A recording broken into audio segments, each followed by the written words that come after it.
तर मुख्यमंत्री एकनाथ शिंदेंसोबत पंढरीमध्ये मंत्री गिरीश महाजन हे सुद्धा उपस्थित होते। त्यांनी नेमकी काय प्रतिक्रिया दिली पाहूयात। आपल्यासोबत मंत्री गिरीश महाजन आहेत, आपण त्यांच्याकडून जाणून घेणार। भाऊ, काय सांगाल की आज विठ्ठलाचं दर्शन घेतलंय? आज सर्व पंढरपूर, सर्व महाराष्ट्र हा अगदी आपण बघतात कशा पद्धतीने सर्व आमचे वारकरी हे तल्लीन झालेले आहेत। विठ्ठलाच्या नामस्मरणामध्ये दिंड्या पालख्या या ठिकाणी येत आहेत आणि मागच्या वेळेपेक्षा 20 ते 25% जास्त वारकरी यावेळेला पंढरपूरमध्ये आलेले आहेत मोठ्या संख्येमध्ये। पोलिसांचं इथेच म्हणणं आहे की एवढी संख्या आम्ही कधी बघितलेली नाही, कधी अपेक्षितही नव्हती एवढ्या मोठ्या संख्येत। त्याचं कारण हेच आहे की पाऊस चांगला पडलेला आहे, चांगल्या पेरण्या झालेल्या आहेत, पिकं चांगली आहेत, त्यामुळे शेतकरी राज्य आमचा बळीराजा सुखावलेला आहे। त्यामुळे शेतकरी शेतमजूर हा मोठ्या संख्येमध्ये या ठिकाणी पांडुरंगाच्या दर्शनासाठी आलेला आहे। मागच्या वेळेस पण मंत्री अशी सरप्राईज व्हिजिट दिली होती, त्यावेळेस पण तुम्ही होता, यावेळेस पण त्यांनी सरप्राईज व्हिजिट दिलेली आहे। मोटार बाईक रॅली पण त्यांनी काढली आहे। कसं नियोजन होतं काय? नाही, सरकार जनतेतलं सरकार आहे। आपण बघा, आमचे मुख्यमंत्री असतील, शिंदेसाहेब असतील, देवेंद्रजी असतील, अजितदादा असतील, नवीन आले आमच्यामध्ये, पण हे सगळं लोकाभिमुख सरकार आहे। आम्ही फार गाडीतच फिरू, काच खाली करणार नाही, असं कधी होणार नाही। पण यावेळेला आपण बघितलं, गेल्या वेळी आपण बघितलं असेल की स्वतः CM साहेब त्या ठिकाणी पाहणी करत होते। असं कधी झालं नाही, फक्त मुख्यमंत्री महापूजेला यायचे, रात्री निघून जायचे।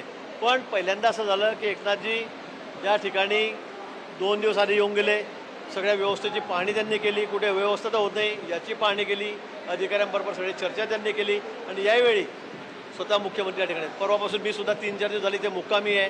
गेल्या वेळी 4 दिवस मी मुक्कामी थांबलेलो होतो आणि अगदी शौचालयापासून, पाण्याच्या टँकरपासून, कुठे अस्वच्छता नाही ना, कुठे घाणटं नाही ना, याची दक्षता आम्ही घेतो आहे। कुठे तुम्हाला कचरा पडलेला दिसणार नाही, कुठे पाण्याच्या खाली बाटल्या पडलेल्या दिसणार नाही, कुठे मेडिसिन कुठे कमी आहे ते आपल्याला या ठिकाणी दिसणार नाही। सगळी औषधोपचाराची व्यवस्था शासनाने केलेली आहे। सगळ्या व्यवस्था या ठिकाणी शासनाने यावेळी या ठिकाणी केलेल्या आहे। मला वाटतं इतकी सुंदर वारी, निर्मल वारी ही कधी झालेली नाही आणि त्यापेक्षा सुरक्षित वारी, एवढी गर्दी असून आमचे पोलीस बांधव, प्रशासन ज्या पद्धतीने काम करत आहे ते आपण कधी बघितलं असेल। इतकं सुंदर काम शासनामार्फत या ठिकाणी होत आहे।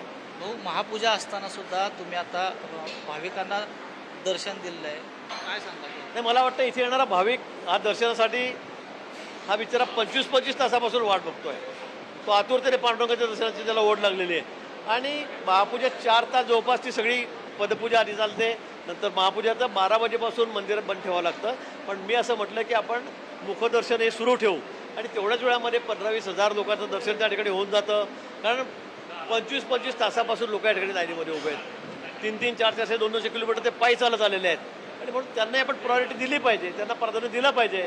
हे मुख्यमंत्र्यांचंही म्हणणं आहे आणि माझंही म्हणणं तेच होतं। आणि म्हणून गेल्या वर्षीसुद्धा आपण बघितलं असेल की पूर्ण 4 तास आपण सगळ्यांना दर्शन त्या ठिकाणी मुखदर्शन सुरू ठेवलं होतं। आधी असं कधी नव्हतं, पण वारकऱ्यांची आम्हाला चिंता आहे आणि म्हणून मुखदर्शन आम्ही ते कंटिन्यू सुरूच ठेवलं पूजा सुरू असताना। आणि याही वेळेला मी स्वतः त्या ठिकाणी लाईनीत उभा राहून लोकांना पटापट दर्शन घ्यायला सांगितलं, लावलं। मला वाटतं तेवढंच लोकांना तासभर, 2 तास, 3 तास त्यांचा उभं राहण्याचा वेळ जो वाचला, त्यामुळे तेही सुखावलेले आहे। तुमच्याकडे एकीकडे सरकार महाराष्ट्र संकटमोचन म्हणून बघितलं जातं, 20 तारखेला पुन्हा एकदा जरांगे पाटील उपोषणाला बसताय, वाद मिटेल?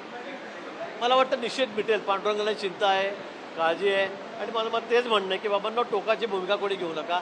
समाजामध्ये तेढ निर्माण होईल असं आपण कोणीही त्या ठिकाणी वागू नका। निश्चित आपल्या हिश्श्याचं आहे, आपल्या वाट्याचं आहे, ते आपल्याला मिळालंच पाहिजे, या मताचे आम्ही आहोत।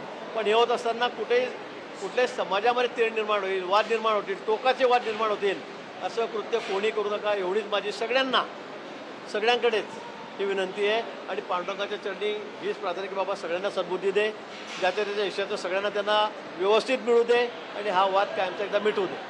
नक्कीच आपण बघितलं तर आता हे होते गिरीश महाजन यांनी वाद मिटू देत आणि सर्वत्र पाऊस पडू देत, अशीच आता विठ्ठलाच्या चरणी आपल्याला मागणी केली आपल्याला पाहायला मिळत आहे। कॅमेरामन निखिल करंदीकर सर, मी माऊली डांगे, पुढारी।